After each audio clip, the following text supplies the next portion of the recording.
waiting to see what happens before we hit them.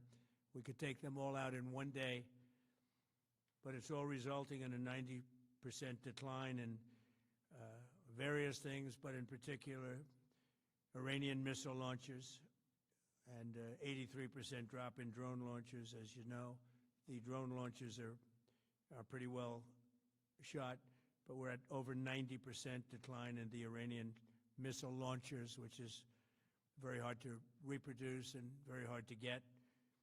And usually what we were able to do through great equipment, a lot of smart people, as soon as they sent a missile up from a launcher, we were able to knock out that launcher within a period of 5 minutes or less, accurately right on the noggin. So now we have low-cost interceptors effectively combating Iranian drones, and our B-2 bombers recently dropped dozens of 2,000-pound bombs to destroy missile launchers all over Iran and buried deep under Iranian soil in many cases. The soil was no match. And we're also annihilating the manufacturing base that the regime uses to build drones and missiles at a rate that nobody thought was possible. We're knocking them out. We know where they all are. We're knocking them out very quickly. We're ahead of our initial timeline by a lot. I would say that we probably would not have thought after a month we'd be here, in addition to the fact that we've taken out the leadership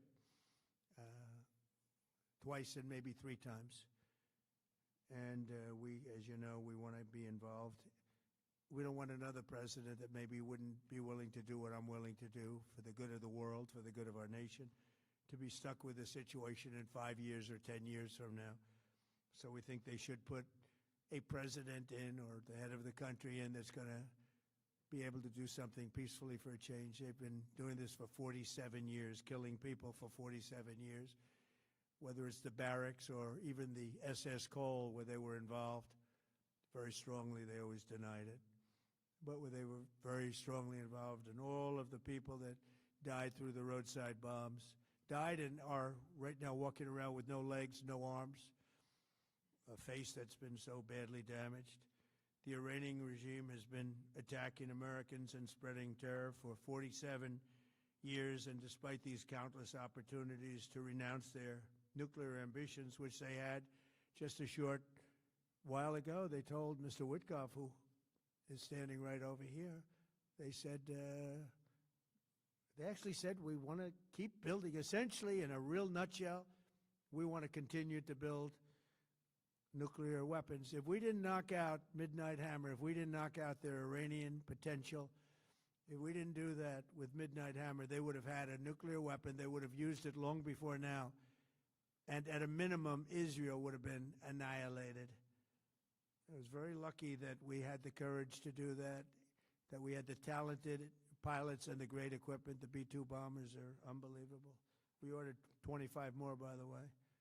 The newer, better version. It's we have the greatest military in the world. We have the greatest equipment in the world by far. You see that no matter where we go. You still need the people, though, to operate it and to use it. And those are the people that we cherish. Even after we obliterated their key nuclear sites in Operation Midnight Hammer, they never negotiated in good faith. They still continued to say, we want to build nuclear, we want enrichment at levels that were unacceptable. And they even turned down an offer for unlimited free nuclear fuel forever for civilian purposes. We had people offering them free nuclear fuel. They weren't interested in that because they wanted to build a nuclear weapon. So instead, the regime was trying to reconstitute its weapons program at a different site. They couldn't go back to where they were, the 3 sites that we obliterated, but they were starting work at another site, a different site, different kind of a site, and that was protected by granite. They wanted it protected. Granite's pretty good, but they wanted it protected by a lot deeper.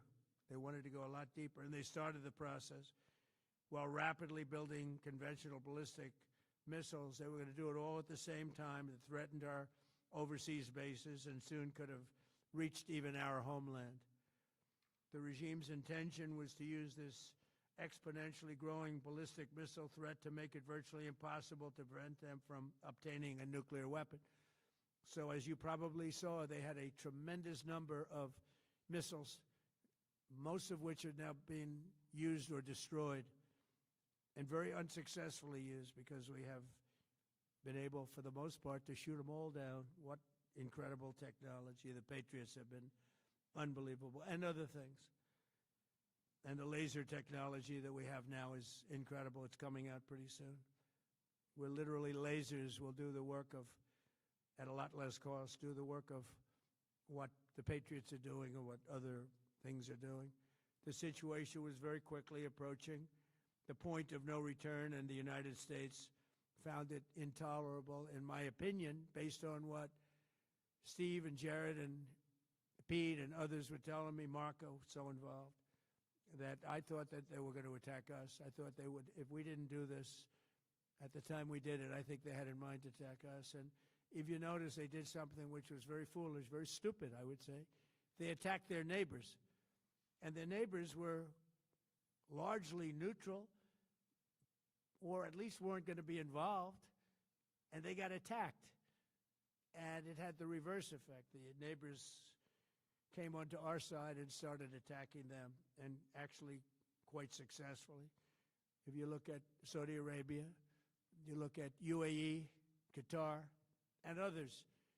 But they were strong and they were smart, but they got attacked. Nobody, when I first heard it, I said, no, somebody made a mistake. There was no mistake. UAE had over 1,000 missiles shot at it, knocked them almost all down. On the very first day I came down the escalator in 2015, I said, quote, I will stop Iran from getting nuclear weapons, and all I'm doing is keeping my promise. Think of that. That was in 2015. I said it. It was a threat then, and a much bigger threat now, but no longer a threat, not for a long time anyway. We want to keep it that way. As we continue Operation Epic Fury, we're also focused on keeping energy and oil flowing to the world, and I will not allow a terrorist regime to hold the world hostage and attempt to stop the globe's oil supply. And if Iran does anything to do that, they'll get hit at a much, much harder level. I will take out those targets that were easy and that I mentioned just before. We'll take them out so quickly, they'll never be able to recover, ever. If they want to play that game, they better not play that game. In the long run, oil supplies will be dramatically more secure without the threat of Iranian ships, drones, missiles, nuclear menace, or anything. So the Strait of Hormuz is going to remain safe. We have a lot of Navy ships there. We have the best equipment in the world, inspecting for mines. Again, most of their ships are down at the bottom of the sea, but we will hit them so hard that it will not be possible for them or anybody else helping them to ever recover that section of the world if they do anything. In recent years, the regime and its terror proxies have launched attacks on hundreds of commercial vessels. We're putting an end to all of this threat once and for all, and the result will be lower oil prices, oil and gas prices for American families. We've done that. We've done it. We've brought it very low. This was just an excursion into something that had to be done. We're getting very close to finishing that, too. In the meantime, during this brief disruption, the United States is offering political risk insurance to any tankers operating in the Gulf. So we're putting up risk insurance. We'll perhaps go alongside of them for protection. We don't think it'll be necessary. If it is, and if they do anything, the price will be incalculable. It will be so great that they will have wished they never did it, because you have to keep the straits flowing. With all of that, it affects other countries much more than it does the United States. It doesn't really affect us. We have so much oil. We have tremendous oil and gas, much more than we need. We have Venezuela now as our new partner, great partner.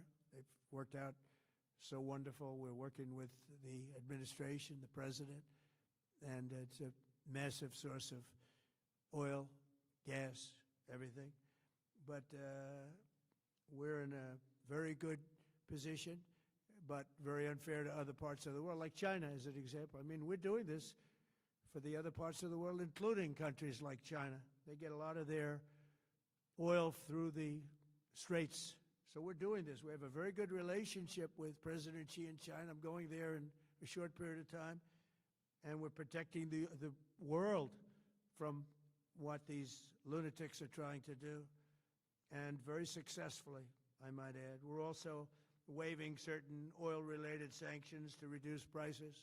So we have sanctions on some countries. We're going to take those sanctions off till this straightens out. Then who knows, maybe we won't have to put them on. There'll be so much peace. But when the time comes, the U.S. Navy and its partners will escort tankers through the strait if needed. I hope it's not going to be needed, but if it's needed, we'll escort them right through. And we have the greatest mine-sweeping ability. We have the greatest ships, and we know exactly where they're placed. We'll get them out of there very fast, but we hope we don't have any of that. And again, if they do that, if they play that game, we're going to hit them at a level that they have not seen before. So we're winning very decisively. We're way ahead of schedule. Our military is the greatest in the world, with the greatest equipment and the greatest people in the world. Nobody's ever seen anything like it. Iran's a very powerful country. They were going to take over the Middle East. If we did not hit them, they were going to take over the Middle East. They had thousands and thousands since their last hit. They had thousands and thousands of missiles and everything else. Most are now destroyed. But they were going to take over the Middle East. Those weapons were aimed at Middle Eastern countries that had nothing to do with this. They were going to take over the Middle East, and they were going to try and destroy Israel. So we stopped it with good timing, and we're very proud to be involved in this, and it's going to be ended soon. And if it starts up again, they'll be hit even harder. Thank you very much for being here. Go ahead. Any questions?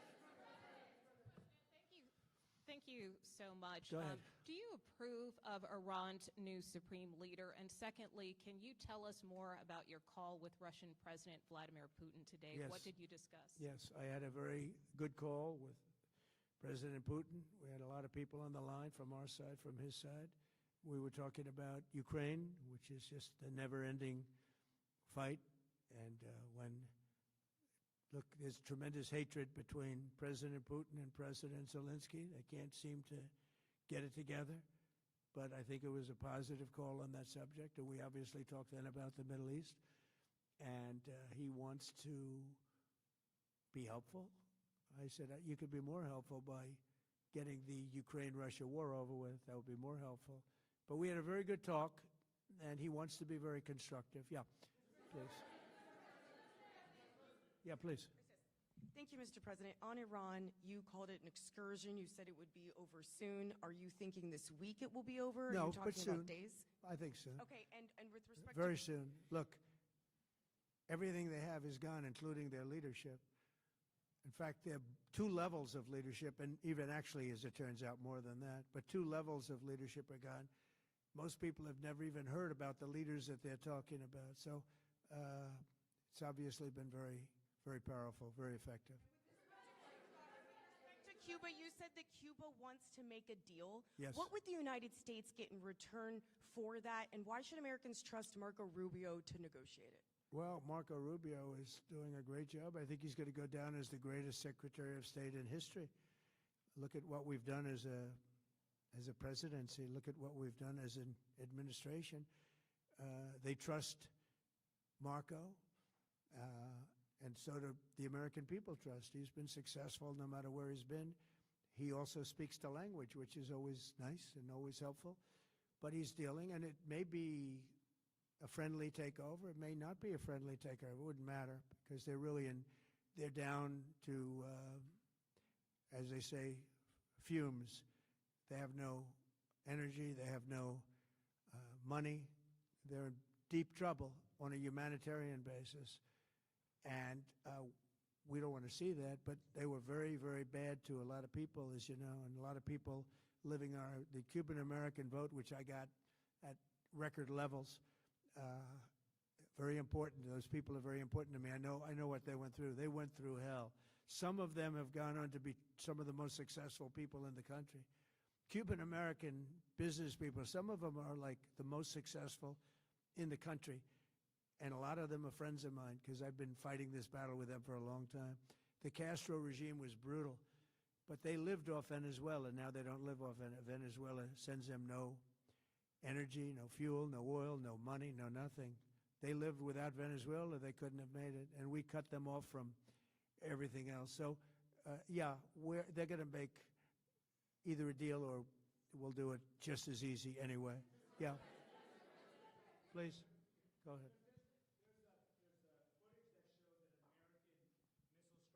Tomahawk missile likely destroyed that Iranian girls' school. So will the U.S. accept any responsibility? Well, I for haven't that strike? seen it, and I will say that the Tomahawk, which is one of the most powerful weapons around, is used by, is sold and used by other countries, you know that.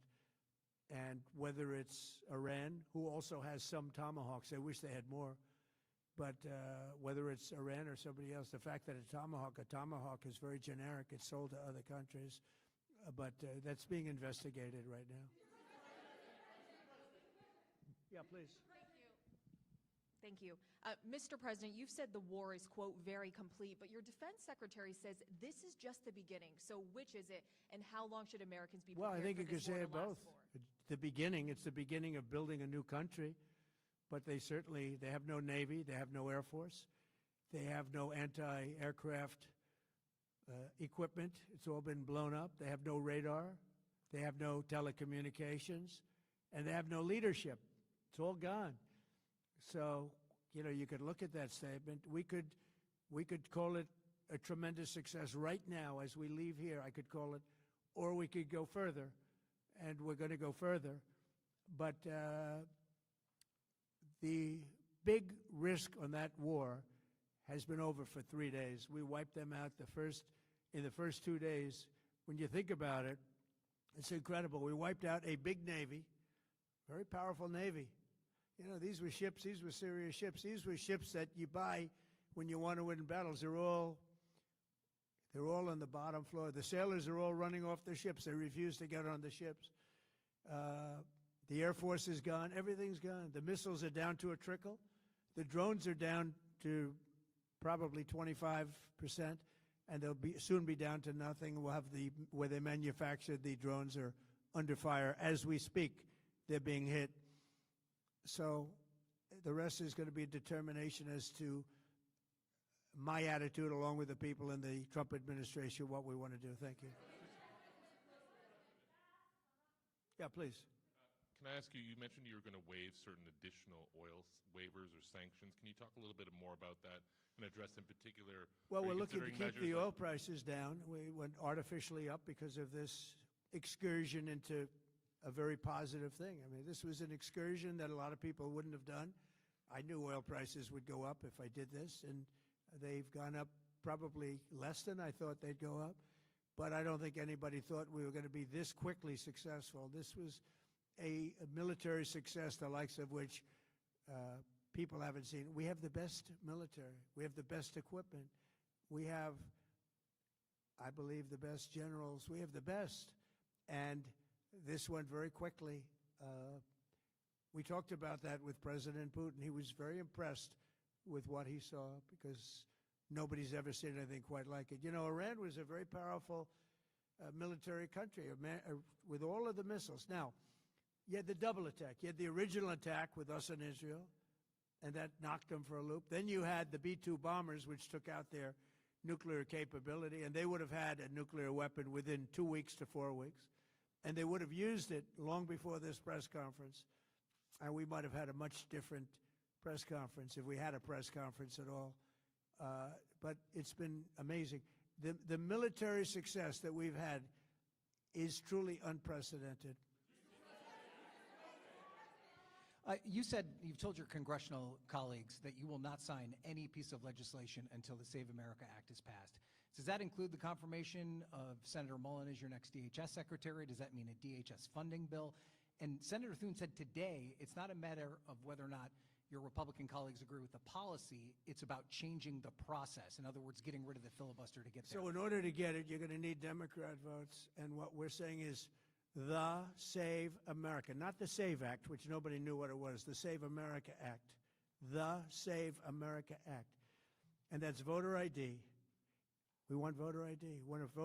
We want to be able to see a picture of the voter. We want to be able to see that the voter is legitimate. We want, very importantly, confirmation that this voter is a citizen of the United States of America, and we want no mail-in ballot scams. So we have exceptions for the military, for sick, for disabled, and for people that are away, business trips or whatever.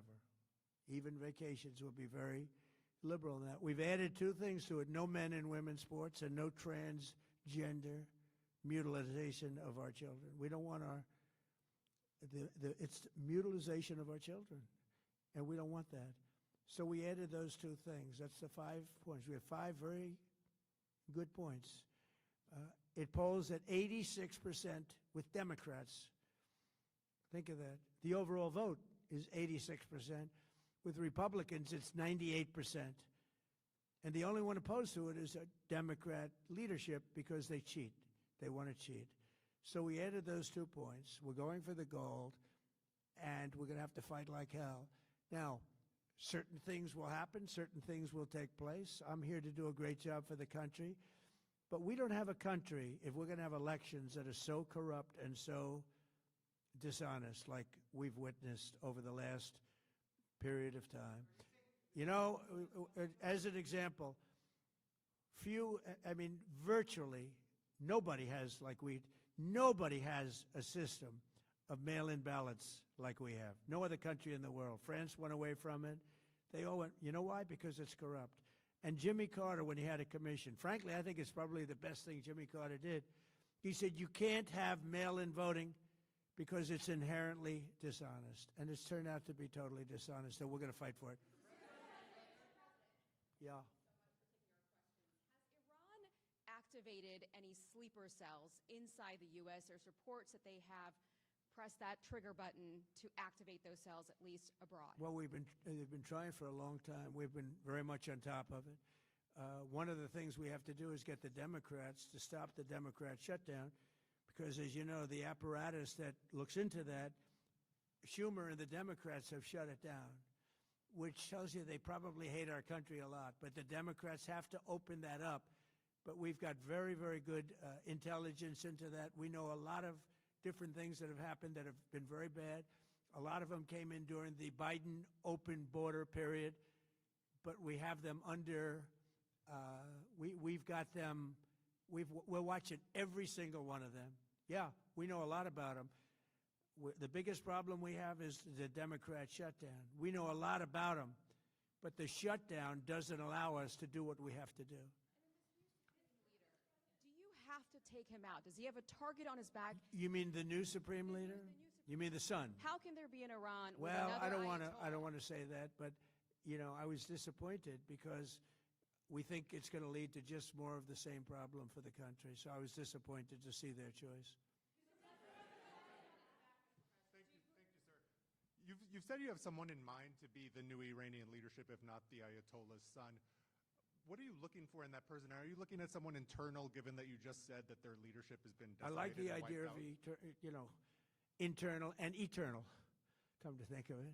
But I like the idea of internal because it works well. I mean, I think we've proven that so far in Venezuela. We have a woman, Delcy, who has been, president of the country, very respected, she's doing a great job. And it's, no disruption. We had, as you remember, Iraq, where everybody got fired.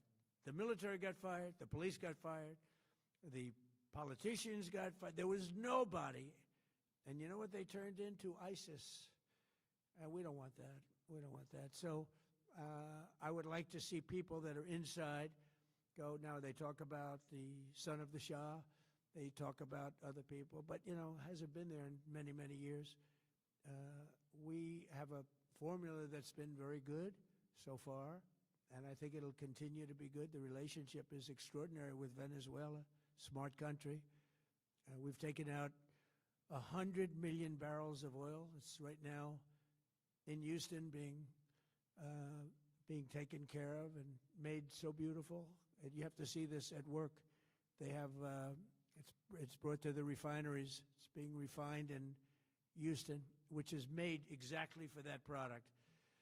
And so far, but it's 100 million barrels of oil, and now they have another 100 million barrels coming. And it's like a partnership. We're getting along so well with them. It's great for Venezuela, and it's great for the United States. Yeah, please go ahead. Mr. President, you just suggested that Iran somehow got its hands on a tomahawk and bombed its own elementary school on the first day of the war. But you're the only person in your government saying this. Even your defense secretary wouldn't say that when he was asked, standing over your shoulder on your plane on Saturday. Why are you the only person saying this? Because I just don't know enough about it. I think it's something that I was told is under investigation. But tomahawks are used by others, as you know. Numerous other nations have tomahawks. They buy them from us. But I will certainly, whatever the report shows, I'm willing to live with that report. Yeah, please. You said earlier that we've already won in many ways, but we haven't won enough. What do you consider enough? What's your baseline? Where they're not going to be starting the following day to develop a nuclear weapon. Where they'll look at that man and some other people from the administration and say, all right, we're not going to do it. They were not willing to say that. And when Steve called up and he said that to me, I said, well, here we go. Let's do it the hard way. But the hard way, I think, is probably the easy way. When basically I can see that they will no longer have any capacity whatsoever for a very long period of time of developing weaponry that could be used against the United States, Israel, or any of our allies. We have great allies in the Middle East, great countries that are allies. And they were staying out of it until they got hit. Someday they'll have to do a story. Why did he do that? Why did they do that? But they were going to hit them. If I didn't hit them first, they were going to hit our allies first. I believe, upon information and belief, but I believe that he was going to, they were going to take over the Middle East. They were looking to take over the Middle East. Now, had Operation Midnight Hammer not taken place, that was definite, because they would have had a nuclear weapon within a matter of weeks. But that took place. That was a setback. But look at the number of missiles they were able to buy and make over the last 6 months. And those missiles were aimed at various countries. And when you look at over 1,000 missiles shot at like UAE, they were looking to take over the Middle East. We got there first. Lucky. I'll tell you what, the Middle East and those countries, very rich countries, are very lucky that I was president instead of somebody else.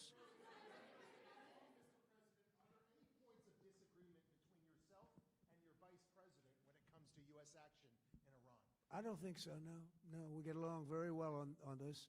He was, I would say, philosophically a little bit different than me. I think he was maybe less enthusiastic about going, but he was quite enthusiastic. But I felt it was something we had to do. I didn't feel we had a choice. If we didn't do it, they would have done it to us. I felt, based on the negotiations that were being had by Steve Witkoff and Jared Kushner and Marco and Pete, and everybody was involved, I felt that they were looking to tap us along before they hit, and I thought they were going to hit. And if they hit us first, that would have been a very bad thing. In the back, please, in the back.